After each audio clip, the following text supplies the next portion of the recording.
기독교 신앙의 근거이며 핵심적 교리는 바로 부활입니다.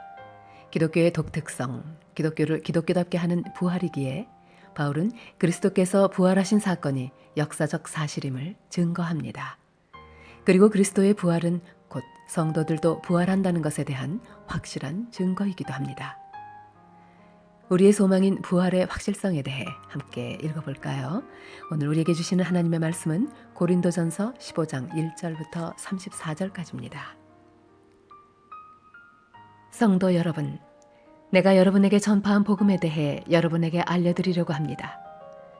여러분이 받아 그 안에 굳게 선 복음 말입니다. 내가 여러분에게 전파한 말씀을 굳게 붙들고 헛되이 믿지 않으면 여러분은 이 복음으로 구원을 얻습니다. 내가 받은 가장 중요한 것을 여러분에게 전해 주었습니다. 그리스도께서 성경에 기록된 대로 우리 죄를 위해 죽으신 것과 장사 지낸 바 되었다가 성경에 기록된 대로 3일 만에 다시 살아나셨다는 것과 그리고는 베드로에게 나타나시고 그 후에 12 제자에게 나타나시고 그 후에 한 번에 500명이 넘는 사람들에게도 나타나셨다는 사실입니다. 그 사람들 중에는 이미 죽은 사람들도 있지만 대부분은 아직도 살아 있습니다.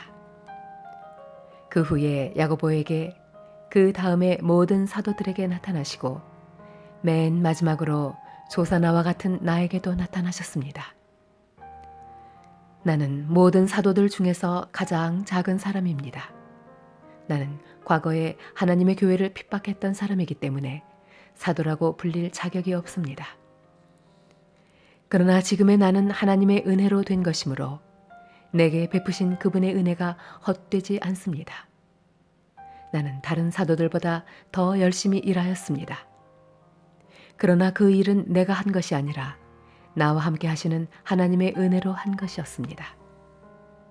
내가 되었든지 아니면 그 사람들이 되었든지 간에 우리가 전파한 복음은 이런 내용이고 여러분은 이것을 믿었습니다. 그리스도께서 죽은 자들 가운데서 다시 살아나셨다고 우리가 전파하는데 여러분 중에서 죽은 자들의 부활이 없다고 말하는 사람이 있는 것은 어찌된 일입니까? 죽은 자들의 부활이 없다면 그리스도께서도 다시 살아나지 못하셨을 것입니다. 그리고 그리스도께서 다시 살아나지 못하셨다면 우리가 전파한 복음도 헛되며 여러분의 믿음도 헛될 것입니다. 그뿐만이 아닙니다. 우리는 하나님께서 그리스도를 다시 살리셨다고 그분에 대해 증언했으니 하나님에 대해 거짓 증언한 사람들로 판명될 것입니다. 죽은 자들이 다시 살아나지 못한다면 하나님께서 그리스도를 다시 살리지 않았을 것입니다. 참으로 죽은 자들이 다시 살아나는 일이 없다면 그리스도께서도 다시 살아나지 못했을 것입니다. 그리고 그리스도께서 살아나지 않으셨다면 믿음은 공허한 것이 될 뿐더러 여러분은 여전히 죄 가운데 있을 것입니다. 그렇게 되면 그리스도를 믿다가 죽은 사람들도 멸망했을 것입니다. 우리가 그리스도 안에서 소망하는 것이 이 세상 삶에 그친다면 우리는 이 세상 어느 누구보다도 불쌍한 사람들일 것입니다. 그러나 이제 그리스도께서는 죽은 자들 가운데서 다시 살아나 잠자는 자들의 첫 열매가 되셨습니다. 죽음이 한 사람을 통해 온 것처럼 죽은 자들의 부활도 한 사람을 통해 옵니다. 아담 안에서 모든 사람이 죽은 것 같이 그리스도 안에서 모든 사람이 생명을 얻게 될 것입니다. 하지만 각각 차례가 있습니다. 첫 열매이신 그리스도께서 먼저요. 그 다음에는 그리스도께서 재림하실 때 그리스도께 속한 사람들입니다. 그리고 나서 그리스도께서 모든 권력과 모든 권세와 능력을 멸하고 나라를 하나님 아버지께 돌려드릴 마지막 때가 올 것입니다. 그리스도께서는 모든 원수를 자기의 발 아래 두실 때까지 당연히 왕 노릇해야 합니다. 그리스도께 멸망받을 마지막 원수는 죽음입니다. 성경에 하나님께서 모든 것을 그분의 발 아래 복종시키셨다 라고 기록되어 있습니다. 여기서 모든 것을 그분의 발 아래 복종시킨다고 할 때는 모든 것을 그리스도 아래 두신 하나님 자신은 그 안에 포함되지 않는다는 것이 분명합니다. 하나님께서 모든 것을 하나님의 아들 아래 복종시키실 때에는 아들 자신도 모든 것을 자기 아래 두신 아버지께 복종할 것입니다. 그리하여 하나님께서 우주의 주님으로서 만물을 지배하실 것입니다. 죽은 자들이 다시 살아나는 일이 없다면 죽은 자들을 위해 대리로 세례를 받는 사람들은 왜 세례를 받는 것입니까?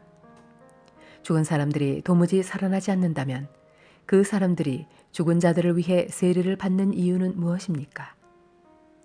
우리의 경우는 어떻습니까? 우리는 무슨 이유로 매 순간 위험에 처한단 말입니까? 성도 여러분, 우리 주 예수 그리스도 안에서 내가 여러분에 대해 가지고 있는 자랑을 두고 확신 있게 말합니다만 나는 날마다 죽습니다. 내가 에베소에서 사나운 짐승들과 싸운 것이 단순히 인간적인 이유에서였다면 내가 얻은 것이 무엇이겠습니까?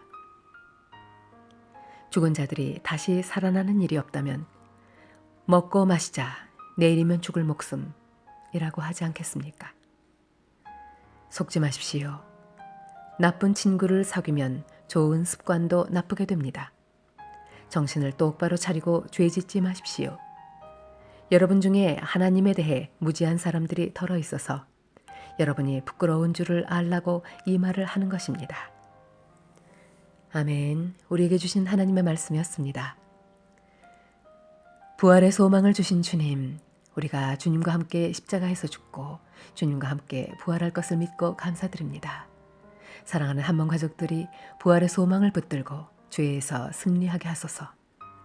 부활의 주 예수 그리스도 이름으로 기도드립니다. 아멘.